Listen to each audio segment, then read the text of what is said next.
welcome everybody to our second part of our wealth series. As we're letting people into the Zoom room over the next 30 seconds, if you guys will drop in the chat where you're from. So drop in the chat where you're from, what city you're from. Also, I would love to know if you were on last week's webinar, if you did your work. So if you downloaded the wealth plan and if you took the time to do it, so drop in the chat if you had any ahas. Let's blow up this chat as we're letting people in. I can see the Zoom room and there's people just waiting. So we're going to give it 30 more seconds and then we will start kicking off with content. Yes, did the net worth tracker. Awesome. Alexis, how did it go? Hold on, let me see. I want to hear. Hi from Atlanta, was on the call, download the app. Amazing, Sarah. St. Louis, Missouri, I've been using the tracker for years. Game changer. Yes, Liz, same. Redmond, yes and yes. I've done it monthly for the last few years. So great. Amazing. Seattle started the tracker and Paula is fire. Okay, I need to Google her now. Like, I need to Google why Ben had a crush on this lady still, you know.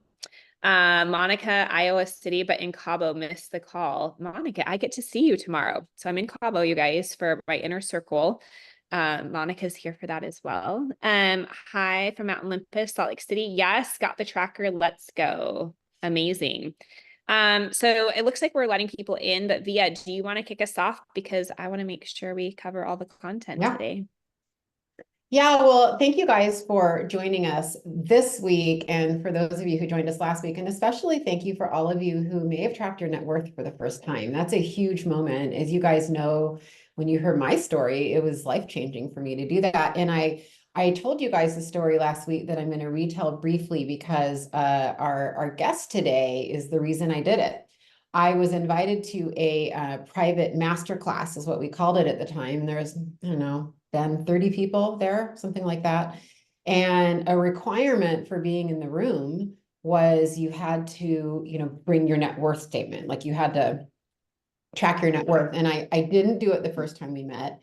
And I went to the second meeting and everybody was talking about their net worth. And I was trying to avoid the conversation. I was trying to shrink in the background, which, when people know you well and you're trying to shrink in the background, it doesn't work because Ben's like, yo, Via, like talk, participate. And I was like, I can't participate because I didn't do my net worth. So he was like, you have to, if you want to come back and be in this room next time. So I went home and I did it. And it was negative $149,000. I just remember that amount. I could round it and say 150, but it was negative 149,000. And because of that, that facing reality, it was really the beginning of a new chapter for me. And my net worth is, a lot is higher now. And what's interesting is cash flow comes and goes. There's times in all of our lives when real estate's up or down and cash flow goes up or down, but to have assets behind that and to know that net worth is there is huge. So we, Spring and I both wanted to bring Ben Kinney on. He's been instrumental in my journey, both personally as a friend, but also professionally. He's my boss. He is my business partner and is probably one of the most well-spoken gurus on wealth who's not a wealth advisor, right? This is someone who's done it himself. He is self-made, which I really appreciate about him because anything he's learned, it wasn't at Harvard Business School. He learned this both doing and reading and everything. And so we wanted to bring Ben on. Ben, I don't know who's highlighting who, but whoever wants to highlight Ben and get my ugly I prefer no highlight. Let's just do like gallery of everybody so I can look gallery. at That would be even better. So I don't camera. have to be big. That's even better than the big Via. That was really scary. So Ben, we're gonna kind of let you take the floor today, but I think we wanted to lead it with some questions because there's some really impactful things that you have taught that I do want to make sure that we get across to everybody. And one of them is, it's really one of the most common questions I get, Ben, is like, what do I do with my extra money? Like, what are the rules? What is the framework? Like, yeah, maybe I have an extra amount of money. No one quite knows how much they should have in reserves. And then what do they start investing in? What does that look like? So I kind of want to start with you giving us a baseline of what are your rules and your frameworks for investing and or saving and all of that? But if you don't mind, and I know you don't love doing this, but I do think just for context, would you mind just kind of catching everybody up a little bit with your wealth story as far as, what got you into being a student of all of this? Yeah, I will do that if 20 Thank people you. that are not on camera come on camera. But if Ooh, I like not, it. if I don't get 20 people to come on camera right now, I'm not going to do it. I'm just going to stay here silently staring at you all, giving you a bunch of Not BS awkward. answers that you could have read in a, online. Actually, we peer pressured quite a few right there. Thank you, Noah and Jennifer and Thomas. The rest of you that didn't turn your camera on, I know where you live. I Okay. think we got some turn-ons because I'm looking at We did. We got quite a few. we got a lot. Yeah. Okay. Well, what I think makes me uniquely suited to talk about wealth, is that I was raised in extreme poverty. Like, family relied on the food bank, um, dirty 270 square foot home, no power, outhouse, a mother addicted to drugs, saw my first heroin overdose at 7 years old. Uh, I've seen that. At 16 years old, Via, I started working.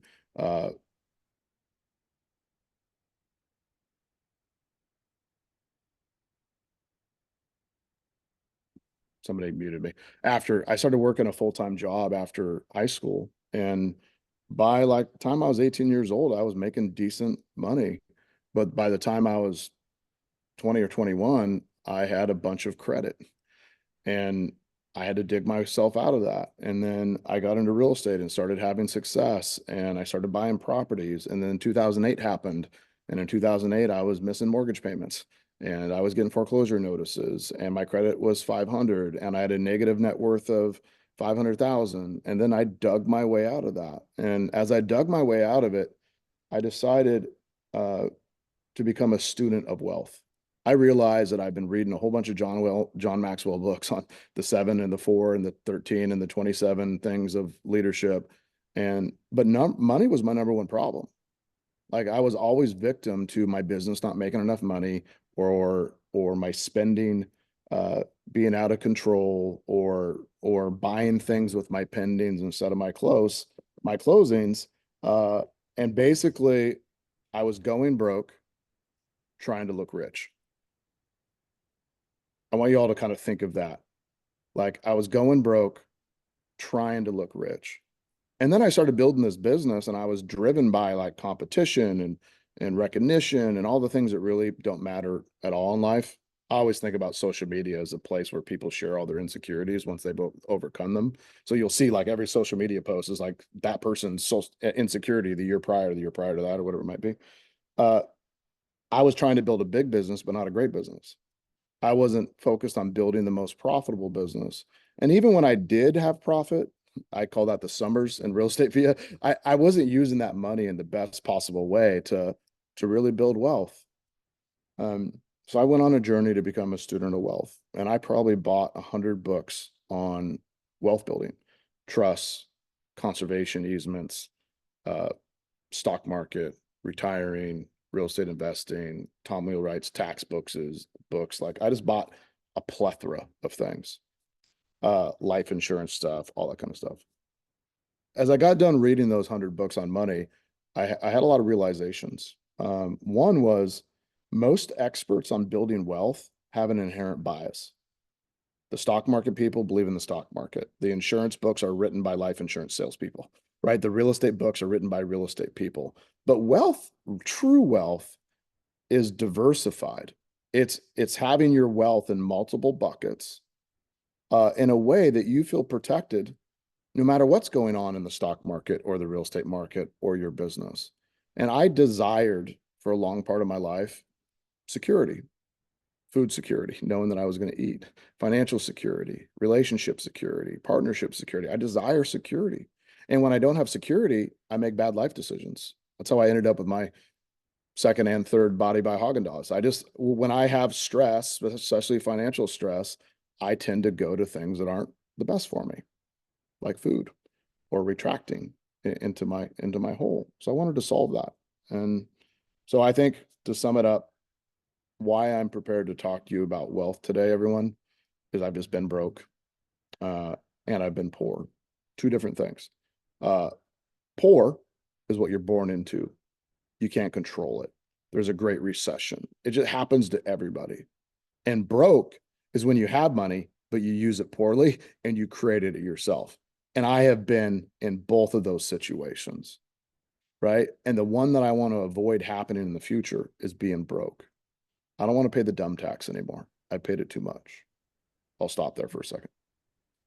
I've never heard that, the distinguishing between broke and poor. That's really great. Yeah.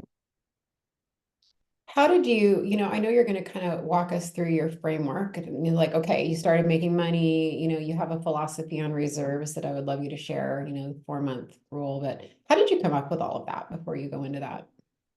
Which part specifically? All of it, all of it. Like, how did you come into creating rules for yourself? Was it just going through it and reading all of those books?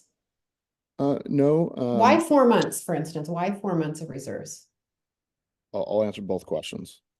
Early in my career, I actually did go to a John Maxwell conference, and he's a master at like, he's built an amazing empire on teaching people the same subject 1,000 times. Like, he's phenomenal, but he's like the king of one-liners.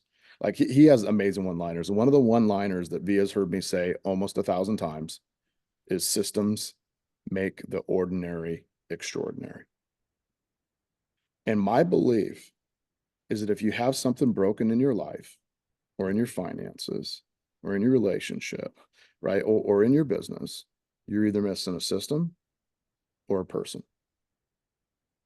a partner, a coach, a mentor, a friend, a honey bunny, whatever it might be. You're either missing that or you're missing a system. And if unless you're a savant, a genius, right, which I'm not, there's a reason why Ben's spelled with a B. Like, that's the highest grade I've ever got in my life. Like, I'm a B for Ben in almost every class I've ever taken in my life, if I was lucky. If you're an ordinary human and you want to get extraordinary results, you look for a system. By the way, if you want to be an extraordinary leader, you dumb everything down into something so simple that your people can take action on it. So I decided to come up with a system for everything. So one example that Via asked was, why do you have a 4 months reserve system in your life? Well, I have a 4 months reserve system for every rental property I own, every business I own, every partnership I own, for my personal expenses. And what that means is, if I bought a rental, let's say my very first duplex, and my very first duplex, my payment was $1,210. I would save up $4,800 in that account. And before I had that, I would never take a distribution. If my total life expenses to live my life was $4,000 a month, as I started building my business, I would save up $16,000 in my personal Chase bank account. If I had a partnership with Via, which we do, and our monthly expenses were $10,000 or $20,000 a month, I would save up 4 times that in there, and Via and I wouldn't take distributions. Spring and I are partners. Our goal is to build up 4 months reserves. Actually, I think Spring and I and Via and I, we just wrote a check and we funded our reserves, but we have our reserves in there. But everything above that, we distribute out in profit and income, but I don't do anything before that. Now, here's why. 4 months reserves means that you went to zero. And if you went to zero, you could live for 4 months. But we almost never go to zero. We usually have like a bad month where it's cut in half, or a bad couple months where it drops by 30%, or a bad quarter and it's really rough and it goes down by 70%. Well, if you think about that, if your income gets cut by 50% in one of your rental properties, you don't have 4 months reserves, you have 8. Right? Your business goes down, you don't have 4 months reserves, you have 12. So it's about not having to continue to borrow from bucket to bucket to survive. And one of the buckets we go to when we get stressed is we borrow from our credit card, we borrow from our friends, we borrow from lines of credit. We just borrow and we shift money around. It's like the big egg game and try to put the things in the little hide the thing, right? And then we wake up and we're like, oh man, we're in a bad shape. So that's why I came up with that. That's awesome. Yeah, I love that. I know you're going to teach us your 5 buckets, but how did you come up? I am interested, Ben, in you teaching us how to learn, you know? I mean, you're going to teach us your frameworks, but I am also interested in your mental process. So, as you go into the 5 buckets, you know, which is basically what to do with money after, right? You fund your 4-month reserves. What caused you to, how did you come up with that? Can I Yeah. stop really fast? Please. I think what's important for everybody on here was last week's masterclass of the exercises we did. Like Ben's talking about a 4-month reserve, but that 4-month reserve comes from you going in and cutting your expenses. So that 4-month reserve is from last week, where you guys have to go in and be like, where can we cut? I told this story that Brian and I went through and did Dave Ramsey.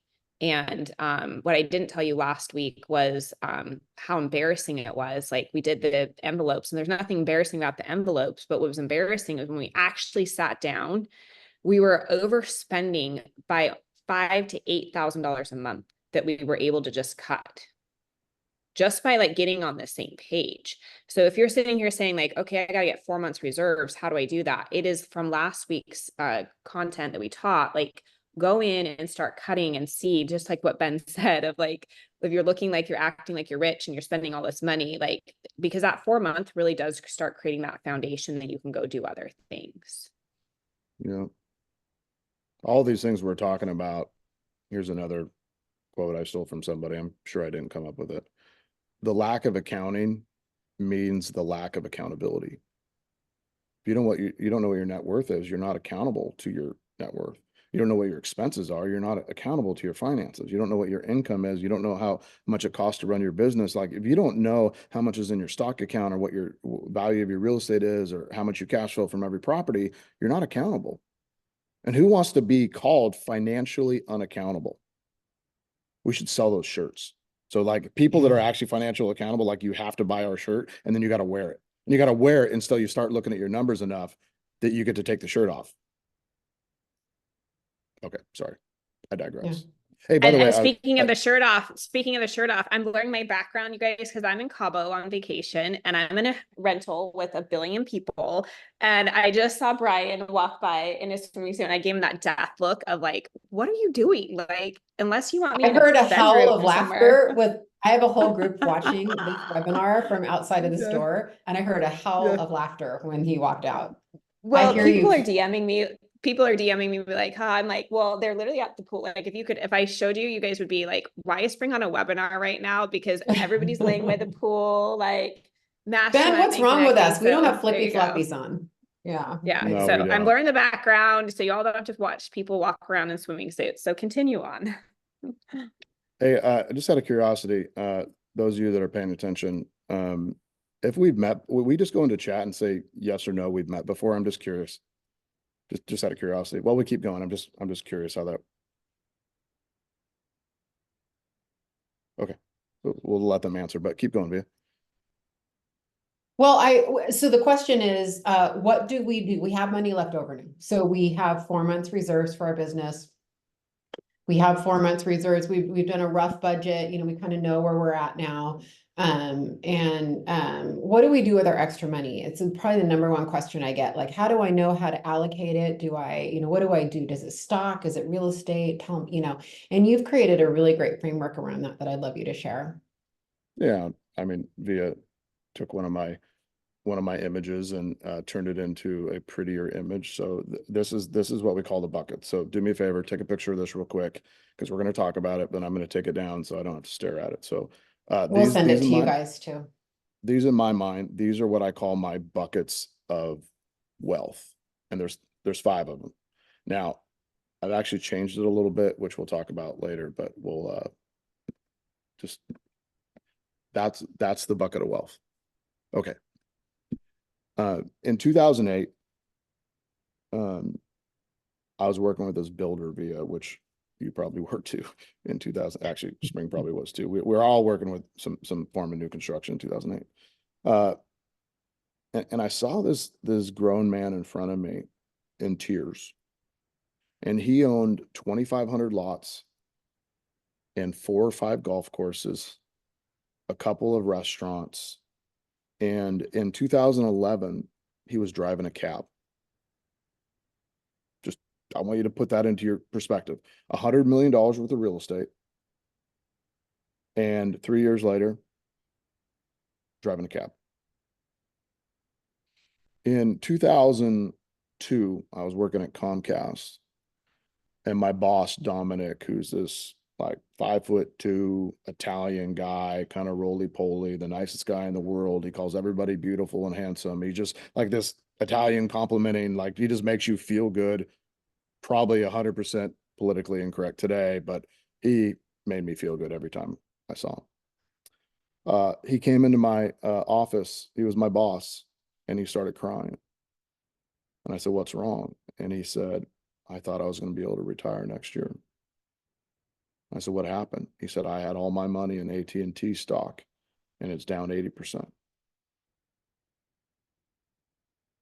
I have another friend who probably at some time in my life is going to become a billionaire, but every time he builds a business, he puts every dollar that he makes into that business and takes nothing out because he only is willing to hit a home run in his life. And he's consecutively hit 3 strikeouts. He was good, waited too long, crashed, walked away from nothing. So when you look at these buckets, like especially the 3 middle ones, real estate owned, stock market, and your business, like we think that those things are stable, but they're not actually stable. They go up and go down. And if you don't have the other buckets filled, one bad moment in time can wipe you out. And that's what I worry about. I don't want to play the rich agent, poor agent game for the rest of my life. It's too hard on me and my people. So I decided to fill these buckets up. And I'll give you one other analogy on where it came from. Via, I own today 70, $80 million worth of real estate in all the most random places that you could imagine, good places and bad places. I own shitty places like $30,000, and I own big apartment complexes. But I was going into my banker once, and I said, "Hey, I found a building I want to buy." It was that tower in downtown Bellingham I was talking to you about, Via. It's the tallest building in Bellingham. I'm like, "I'm going to buy this building. We're going to put a place logo on the top, and we're going to light this thing up. Like it's going to look like the Bat I'm Tower." still a little sad we don't own that. I say I we, know. right? The royal we. Yeah. By the way, everything I buy, like, oh, Via's like, "Oh, we bought a cabin in the woods." I'm like, oh, we got a new house. When can I use it? Open invite, everybody. So I go into my banker. I'm like, "Hey, I'm going to buy this place," and she said, "You're not really that financeable." I said, "What do you mean? I got $20 million in equity in real estate." She said, "Yeah, but you have no other assets. And our bank doesn't like to loan to people that only have money in those one buckets." And she said, "You need to work for the next year or two to become more financeable. Because if you want to buy more real estate or buy more businesses or leverage traditional debt vehicles, right? And you're not going to burr everything and move from one zero equity to the next zero equity. You need to become more financeable." And I asked her what that meant. And she said, "You need to have more cash available. You need to have more financial instruments. Your businesses need to be cash flow positive, because if they're negative, we're going to detract that from your other incomes, right? And you need to have equity in real estate. And if you have those 4 things, I'll give you as much loans as you want. You can buy anything you want, anywhere you want." So I wanted to be able to take advantage of the opportunities that were put in front of me. But at that exact moment, Via, I couldn't, because I wasn't financeable. So that's where the 5 buckets came from. Okay, cool. I love that. Will you describe them? And then, yeah, I'm curious to know where they changed. So let's imagine that we make $200,000 a year in real estate after we pay our real estate expenses. Okay. Just everybody work with me. Let's say that we're going to live off 100,000 of it. We are going to pay our mortgage. We're going to take some vacations. We're going to buy some clothes. We're going to pay our car payment. We're going to do that kind of stuff. And you can use whatever numbers you want, but I'm just going to use even numbers. That leaves $100,000 a year that that we have to do something with. So what do you do with it? Like, what's your model? Well, my model is every time I have excess money above my 4 months reserves in any asset that I own, I take that cash out away from that account. Well, one of the reasons you do that is if you were to get sued at one of your rental properties and you had $100,000 sitting in your rental income account, they can go after that asset. So you never want more than 4 months reserves sitting in any account because you want those assets protected. So that's like a whole separate topic today of asset protection. You want to do that. But so let's say in my rental account, I had $10,000 above reserves. I would take that $10,000 out. I would immediately put it in my cash bucket. So the very first one. That cash bucket is where I transfer everything to. Right now, I'm earning 5.25% return on all cash. So it's not a bad return. I have it in an interest-bearing account. I can borrow against it. I can use it. I earn an interest. It's awesome. It hedges a bad stock market. It's pretty good. And then my goal is to proportionally fill up the rest of the buckets over time. So when I have that year an opportunity to invest in real estate, I'd hope that 20% of my extra income that year I could use as a down payment to buy real estate. And then I would hopefully invest in some more businesses or maybe my own businesses. And then I would put 20% into my stock accounts. Particularly the 3 things I invest in are things that minimize taxes. Because the number one expense that you all have in your life is taxes. And if you understand compounding interest and how much $1,000 will turn into over 30 years invested at the right rate, right? You start thinking, wow, that's big. That's a big number. What was $2,000 a month turn into over 30 years? It's really massive if you do the right thing. And sometimes coming up with the extra $1,000 or $2,000 or $5,000 or $10,000 or $100,000 a month is simply by paying less taxes. So I invest in things that reduce my taxes so I have more money to invest in.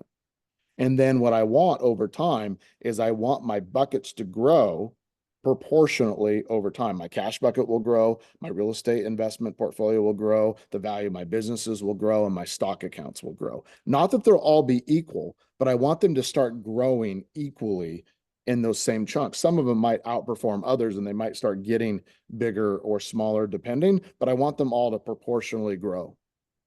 You can become really, really rich, like more like lifestyles of the rich and famous, champagne on the boat, flippy Like flippy floppies. floppies in Cabo with people walking in the background, Rich? Yeah, like a husband that looks like Brian, with a million abs, like that sort of rich. Yeah. Like Greek god walks by in the background and she's like, Yeah, oh my God, my husband just walked by without a shirt yeah, oh on. my gosh, like come here, I'm thirsty. I'm glad you digress. guys can laugh because I give him the look of death. If you all were watching, give him that like you might be dead after. I would. Well, I can't wait to text him later. I know, me Yeah, too. be like, thanks for joining us in our webinar shirtless. Yeah, you look great. So think Ben, about let's that. maybe, yeah, go ahead, keep going. Just think about it. If you bought 5 homes over the next 10 years, starting at $300,000 each, you'd have $8 million of real estate in 30 years. You put $1,000 a month in a stock account for the next 30 years, invested at the S&P's average return, you probably have $2.6 million in wealth. You invest in a little bit of businesses consistently over time, you got millions of dollars. Like everybody on this call in 30 years could be worth $10 million or more if you simply did a few key things. Now, why is it that you don't end up being worth $10 million? Well, it's very simple. You're going broke trying to show other people that you're rich, or you sell things that go up in value over time. That is the absolute secret to being poor. Continue to sell shit that goes up in value over time. That is the secret. You can crush life and continue to be poor if you do that. Okay, sorry, Spring, go ahead. No, all I was going to say is maybe walk us through that because I heard you speak. I heard you speak not too long ago in terms of like, here's you make this much money and if you invest here and you do these different things, like this is how you can save taxes and where you can reinvest it. And that's honestly been the key to where I've been able to accumulate some wealth too, is just by doing a few strategies that I would either pay it in taxes or I would have paid it or I could go and invest it in real estate and cost segregate it or whatnot. So maybe walk us through a couple of strategies you'd recommend for anybody who's on this call. Okay, I love that. I'm bringing something up. Apologize. I've had 2 people DM me asking if Ben would go over that. Hey, can he do that thing he did at Springs VIP Day?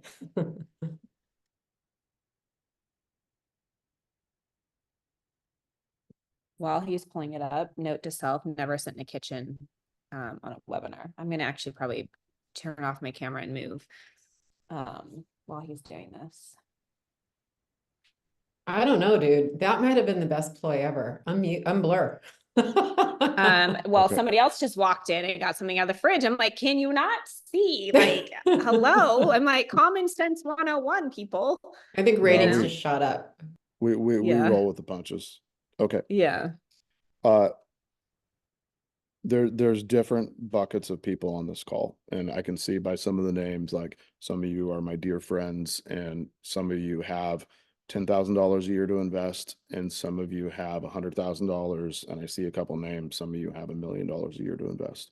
So I think it's important to think about those in appropriate buckets. But let's start with the $10,000 a year people, which is where I was.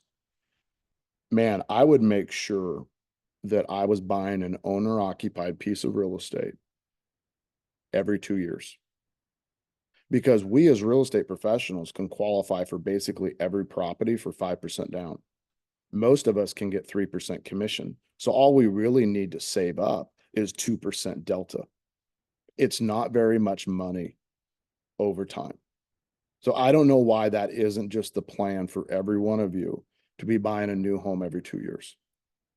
That should just be our plan. Now, some of you are gonna be like, I don't want to move. Moving's such a pain. It's not as much of a pain as being poor. Not as much as pain as working until you're 80 years old. Freaking get over it. Move. I'll buy you some boxes. Stop being a baby. Do something about it. Right? We have all these different excuses in our life on why we can't do hard things.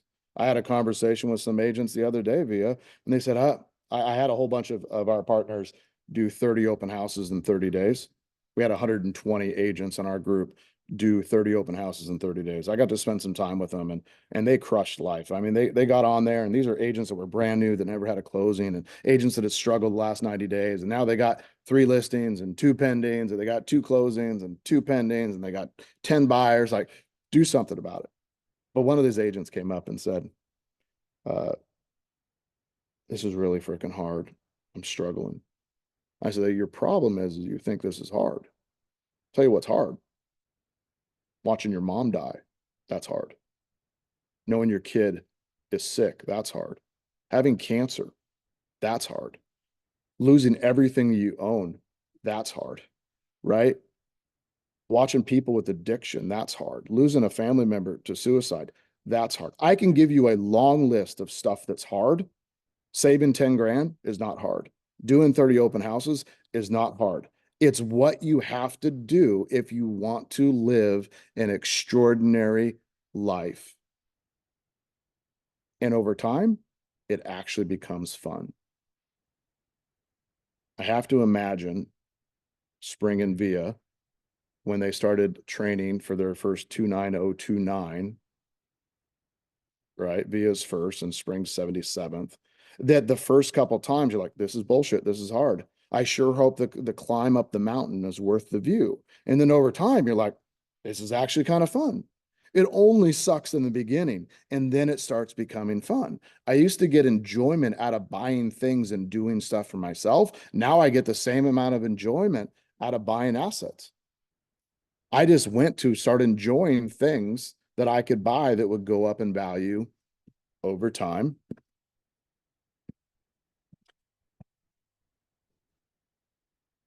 For instance, 1960s Ford Mustangs, things that, oh wait, there's a pink one. There's a pink one. Thank you. Things My that if daughter you is invest in, obsessed with that car, by the way. She asked me she about can it all the drive it. time. She can drive it if she wants. like you just kind of start changing your perspective on what's hard. And then you start coming up with a plan on how to get out of hard. And in order to get out of hard, things got to get harder for a while. And then you got to live below your means for a while. You got to reduce expenses on your team for a while. You got to cut salaries that are going to hurt because they're your friends for a while. You got to get rid of expenses for a while. You got to go without. Like that is what you got to do. But once the merry-go-round is spinning, you can get back into having some of the easy. Most of my friends, my peers, had way nicer houses than me for the last, well, if you've been in my house, Via's been in my house on Briar, like the still front of the oven's not even freaking attached. Like it is not that nice. I paid $430,000 for it. It's almost paid off. I'm super happy with it. Like, but I have employees that have houses that are worth twice that much and makes a fraction of what I have. Ben's house, just for everyone here, Ben, and not, I don't want to put you on the spot, but is probably one of the highest net worth individuals that I can text. And I would say one of the most modest houses of any of my friends and colleagues. Just, it's wild. It was just a decision that I made. I decided to live below my means until I got to the point that it didn't matter. Now, some of you have been to my house in Arizona. It is definitely a step up nicer than my house in Bellingham, but I paid cash for it. I just made a decision that I earned the right to have that second home. And when I did, I paid cash for it. Okay, so let's go back to our model. So the first thing I recommended, every one of you buy a house every 2 years. If you're making more money than that, I would like you to buy more houses more often. But think about this number right here. This is the compound interest calculator. And what you see is I said, hey, I'm going to start with Via. Can you see my screen? Via or Spring? Is this the one from calculator.net? Oh, investor. Yeah, we can see it. Yeah, okay, you can see it. Okay, great. Yeah, we can. Okay. So here's a compound interest calculator. Here's what I did is I said, I'm going to start with $10,000 because most of us have saved that. And I'm going to add $1,000 a month. For most of you, that's 2 or 3 extra closings in real estate a year, maybe 1. For the next 30 years, I'm going to consistently invest $1,000. I'm going to get the average return that the S&P 500 has gotten over the last 15, 20 years, which is about 11%. I'm going to compound it daily because that's how those accounts work. And I'm going to hit calculate. In 30 years, it's going to be worth $3 million. So I don't see how it's so hard to become a millionaire. Let's say I don't want to have $1,000. I want to do 500. In 30 years, it's still worth 1.6. I don't know what I got to do to get that to be $1 million in 30 years. It's still over $1 million, $300 a month. That's all I got to save. But let's say that you could get to the point where you could put 1 closing a month in there, like $3,000, and you could save that. That's $36,000 in a year that you would invest. It becomes worth $8.8 million.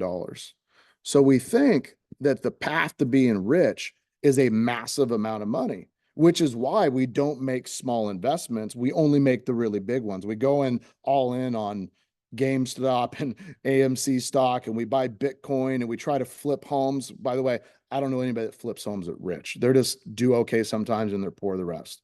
We try to go into new construction. I don't really know any builders that are rich. I'm sure there are, I don't want to put them in a bad box, but like the richest people build stuff to keep stuff, and they consistently invest over time. Now, if you took that $3,000 and you put it into a self-employed 401k, that $36,000 a year, you would not pay to income tax on, because as a self-employed individual, you can put $62,000 a year pre-tax into a self-employed 401k. And if you have a lot more than that in a defined benefit plan, you could put up to $250,000 a year pre-tax. So if you made $200,000 that year and you put $50,000 into your retirement account, you tell the IRS that you only made $150,000. So you basically take the $50,000 you invested and max it by your taxable rate, which at that rate is like 35% or 37%. You really only invested what's 30% of 50,000, that's 15,000. You only really invested 35,000 because you would have paid that 15,000 in taxes anyway. Little tiny strategies like that turn into massive amounts of money, and you don't wait to do it. If you can only invest $300 today, invest $300. My very first investment in Robinhood, told Via this story, was I transferred $1,000 into Robinhood in 2015. And really, when you buy a stock, in my mind, what you're doing is you're saying, I believe in this company. Right? So if Spring goes and buys stock in Real, she says, hey, I believe in Real. If Spring's a stockholder in Place, she says, I believe in Place. I have stock in On Shoes, On Clouds. I freaking love the shoes. I believe in the shoes. They're amazing. So I bought stock in it. That's what you do. When you buy a stock, you're saying you believe in it. It's why I don't buy stock in Budweiser or Chevy or, other crappy companies like that. Like, because I don't believe in the products. I don't use it. I don't believe in it. But I do believe in this little microprocessor called AMD. AMD was a processor, competed with Intel. Like, remember the stickers we used to buy via on our computers said Intel inside? That was marketing. But the Intel chip was not as powerful as the AMD chip. That AMD chip actually clocked at a faster speed. It was a better processor, but it was cheaper. So I bought $984 worth of AMD stock because I transferred $1,000 in. If you looked in my stock account today, it's worth $100,000. Most of you don't invest $1,000 because you think $1,000 doesn't matter. But I bet for most of you, $100,000 matters. Jeff Bezos had two siblings. Each one of them invested $10,000 into Amazon when he started. Both of them are worth nearly $500 million today. Small investments in the right thing for the right period of time turn into massive investments. Okay, I'll stop. I apologize. Keep going. I love it. Well, I would love, yeah, I love it. I would love you to kind of walk through that exercise you walked through at Spring's VIP Day. It was so powerful. I think the baseline is you were like, look, you make 200,000 or whatever that number was. And to me, it was really a good illustration of how to use the tax strategy that you just talked about, where, look, you're going to pay X in taxes. Let me show you how to take X, whatever that number is, and buy assets with it instead, and actually do what the tax code is trying to get us to do, which is invest in things, because that is what it's trying to do. It's trying to incentivize us to behave in a certain way. It's a really good example to do live and in person because it's complicated. So I will give a very brief description of it, but maybe at the next spring event or the next whatever, we're in the same. I think we're doing a She Inc. event in Bellingham. So like, yeah, maybe those we sort can of get things, Ben to come to that one. I don't know if I'm like qualified. You if you are just drop the qualified to S, come do that with us. if you just drop the S, I could probably I own the building it's being hosted at. So I think I could just walk in and be like, yeah. oh, So would you, if we could get Ben to come do that exercise at She Inc. in July in Bellingham, how many of you guys would maybe find it in your schedules to come? When is it, Shannon, or spring? July what? July 25th. July 26th, July actually. 25th. Yeah, 26th. it's in Bellingham. 26th So is drop right. it. Shannon's gonna drop a link. So we're gonna strong arm Ben to come do that because it'll change your life. It's so powerful. Yeah, it's it's arguably really powerful. And it's probably one of the most beautiful places in the world in July. Like, you're going to be very hard pressed to find a place that you can go whale watching, you can climb mountains, you can go to the beach, you can go to lakes, you can go to the rivers. Like, yeah. And Okay. we're doing all of that. And Ben, our icon members, we're doing a beautiful dream dinner at my lake house on that Thursday night. Cool. You've been there. Love it. Love it. Okay, everybody. So let's say that we made $250,000. If we made $250,000, that's net of our business expenses. So this is personal income, rental, salary, or net profit from your business. You would end up in the 35% tax bracket. So everybody write this number down. $250,000. You would pay $56,721 worth of tax. $56,721 worth of tax. You're in the 35% tax bracket, but it's staged. You pay 0 up to this amount, you pay 10% up to that amount, you pay 12% up to that amount, you pay 25% up to that, and so on. So you don't actually, every dollar above a certain amount, you pay in 35%. But when you take the $56,721 and divide it by 250,000, what you're really doing is you're creating an effective tax rate of 22.69%. So your effective tax rate is you gave to the IRS 22.69% of your income. $56,000. Now, I know that. Wait, I'm sorry, will you say that one more time? Sarah, for That's you, Sarah. I would do anything. Thank you. $250,000. The total amount of taxes owed would be $56,721. But if you took that amount and divided it by the amount you made, your effective tax rate is 22.6%. Thank you, Via. She put that in the notes for us. All right. What the problem with that is that's $56,721 that you don't get to invest this year, which we already showed that 36,000 a year turns into 8.8 million in 30 years. So you should think about that amount of money as stealing $10 million worth of your net worth. It's a massive amount. Y'all follow me? Okay. But if you did something simple, like you just put 22,000 of that 250 into a 401k, you paid into your HSA account $3,850. That's used to pay your deductibles and your prescriptions and all your regular medical bills that we all run into, especially those of us at my age. There's always something weird falling apart. I'm like one of my old Mustangs. There's always shit breaking.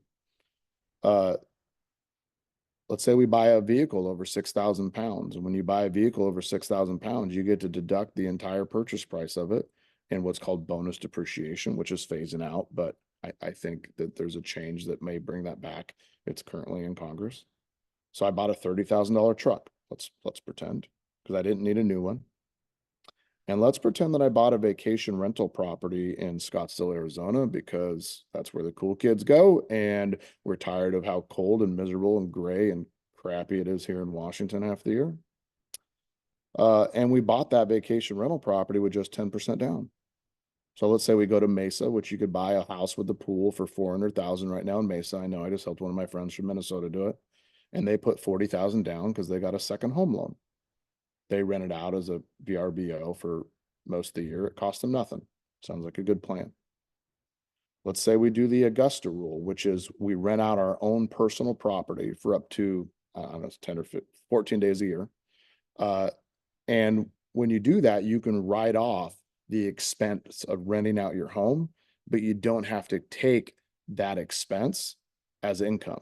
So it's a reduction of your income, but not an increase of it. I can go into more details on Bellingham when we hang out. And let's say that we have children. A lot of you breeders on this call. Any breeders here? Okay. This is traditionally, it's a pretty fertile group. You guys, congrats. You guys pump out a lot of kids. Let's say we pay one of our children the maximum amount that we can pay in a year, $13,850. Just those examples there. It would reduce your taxable income via, get your calculator out for me. Take 250,000, subtract 22,500, 401k. Subtract 3,850 for your HSA. Subtract $30,000 for your 6,000 pound SUV. Subtract 120,000 for your accelerated depreciation or your cost segregation on your 10% down rental property. Subtract $30,000 for the client events you held at your home and the team events and the goal planning event and the client, all that kind of stuff for the Augusta rule. And then subtract $13,850 because that's what we paid our kid to do work on our business that they use to pay their dance and their soccer and their travel and their stuff.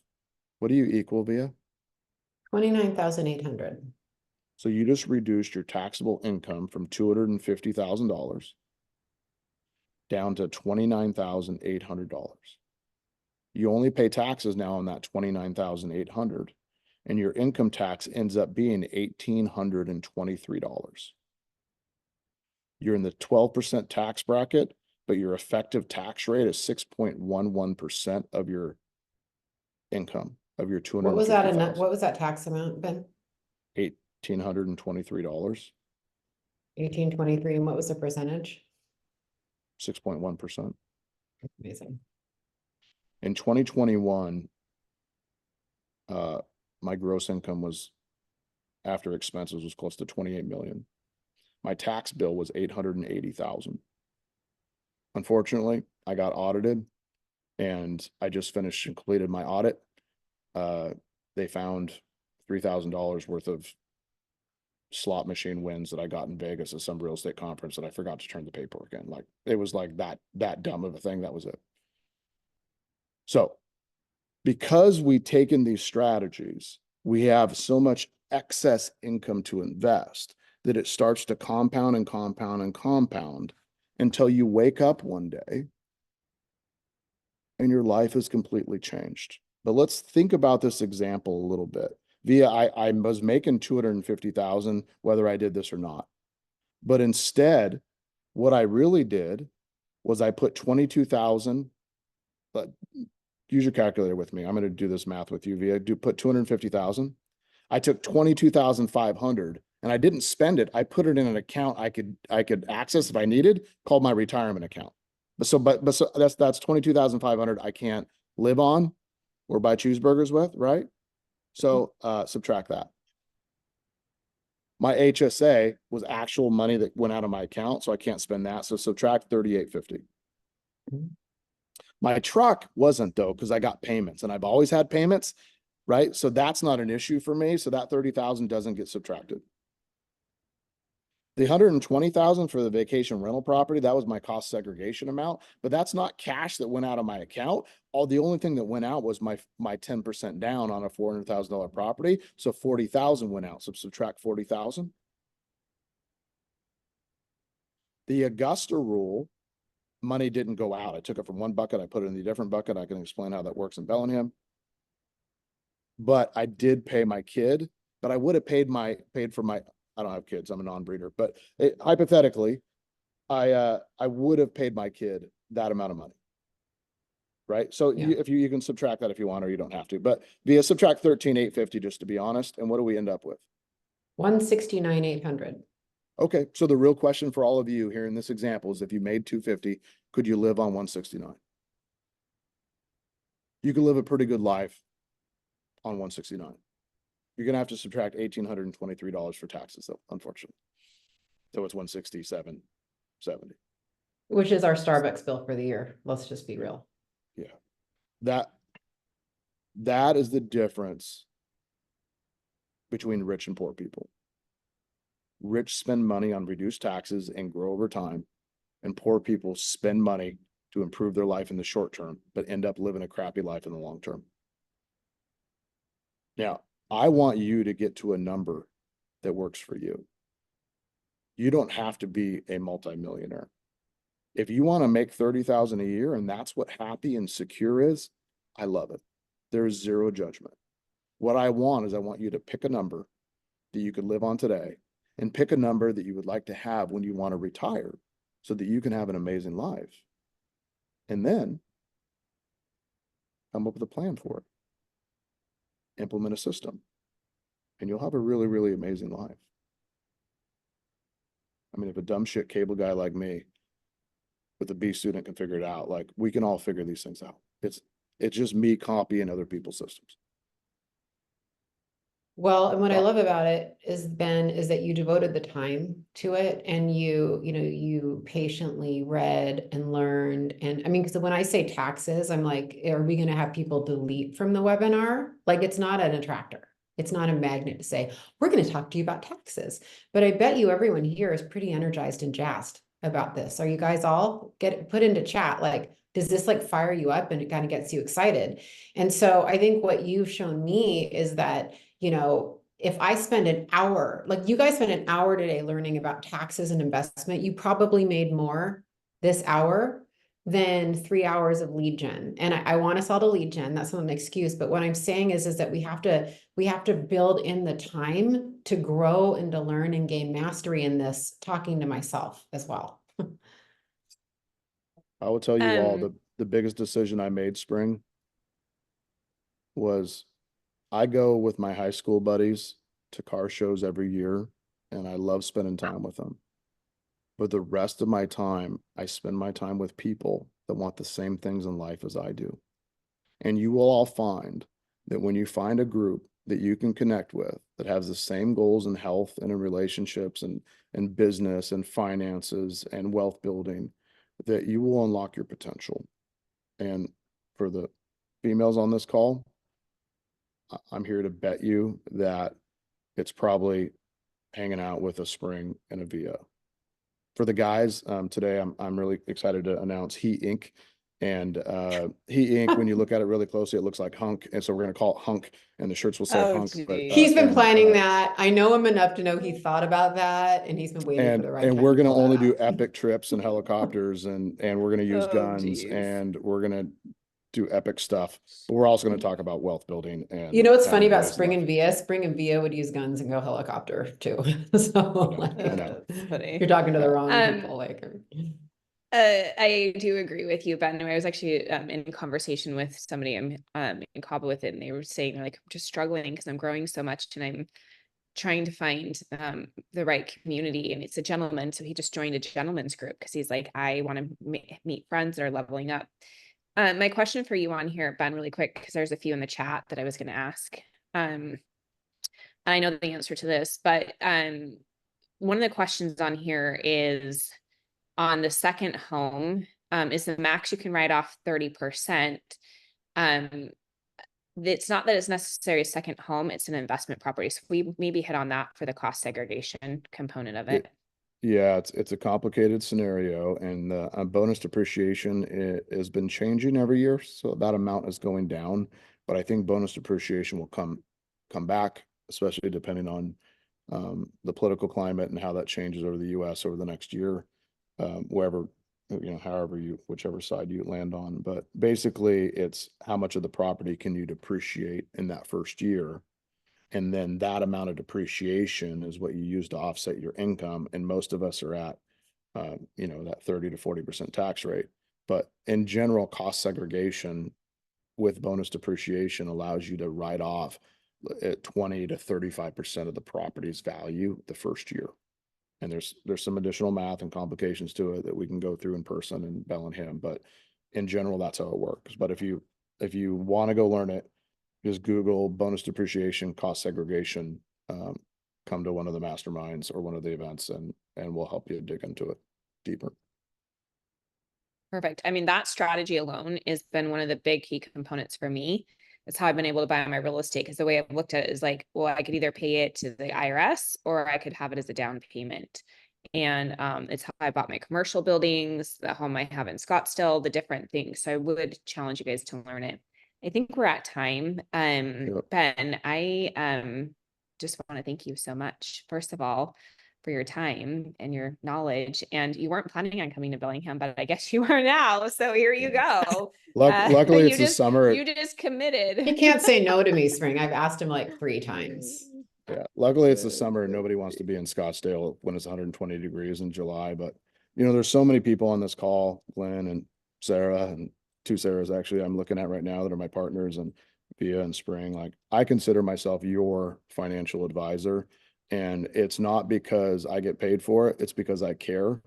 And you should find somebody that cares enough about you that whenever you have a financial question, you could reach out to, and they're not going to try to sell you life insurance or some other crappy product. They're going to help you figure out what is best for you, and they're going to connect you to the right people in your life that you need. And remember, you're missing one person or one system from anything you want in life. So thanks for inviting me on here. It's honored to be on a She Inc. call. I didn't think I was qualified, but I will come back anytime you guys ask. Hey, thank you, Ben, so much for coming on always. And just to wrap this up, we are going to do a large event in November, which I'm spilling the beans. Yes. A couple of you guys have asked about accountants. I think Spring and this is, I'm going to talk to her after this. Would you guys like us to bring like the wealth ability folks, or someone who is, a vendor, or someone who specializes, accountants that specialize to that event? If so, yeah. Okay. So that helps us kind of form our content. Thanks for answering that question. If you guys have any questions at all about She Inc., especially our event in Bellingham in July, just respond to the email when we send you the replay of this, get in chat, and we'll get someone on the phone with you. Thank you guys all for coming. Or you can click on the link and it will either Good give you the call, option to buy the ticket. You can buy the ticket or get on a call with Amy from our team. She can answer whatever questions you have. And then if you're asking about dates for November, our big conference in November is going to be November 6th through 8th in Scottsdale, Arizona. So I guess we're dropping it. We Um, hadn't planned on it. I spilled the beans. well, yeah, November 6th through 8th in Scottsdale, Arizona. So with that being said, we appreciate you guys. I know we're over on time. The replay will be sent out and we would love to see you guys in Bellingham in July. Okay. Bye, everybody. Thank you.